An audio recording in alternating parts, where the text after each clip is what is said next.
had to get our heads around shaders and the whole concept of shaders, because last generation was polygons, and this generation on the PS3, it's more about surface details, which comes from shaders.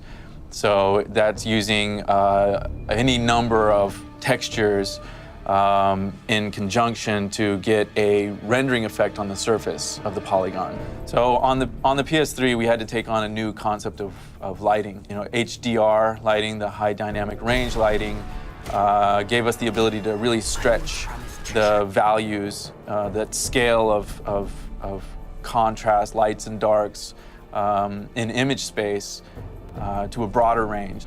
So that on the fly, as we're pulling and stretching these ranges and changing the apertures of the camera as we're moving in and out of dark areas to light areas, we're also trying to make it easy on the player's eye and make the screen still readable and playable. For that instant that you come out of the dark and you move into the light, we want that effect of like, oh, there's a lot of light out here, it's this bright sunny day, and we'll pull it back into the range. To do it on the fly, and to control it in a way that's manageable and still, it excites the visual aspects, but it doesn't interfere with the gameplay is very important to us in next-gen technology.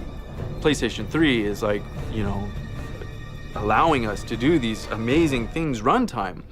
We're hitting over, I mean, easily over 30 frames a second in some complex environments that have all this wind gusting around, and it can be this nice little breeze, and we can then push through an actual gust that like churns it up a little bit and then it settles back down, and then we're actually getting a runtime shadow calculated on the background, and then the hero walks into it and he gets it too, so he gets this dappled, beautiful dappled light of these shadows and light playing across his body. And we decided to take on water, and if you're gonna do water, it has to look kick-ass. You wanna make really nice water. So it has to feel wet, it has to look like the player is interacting with it, and if you shoot the surface, you want it to react to that shot.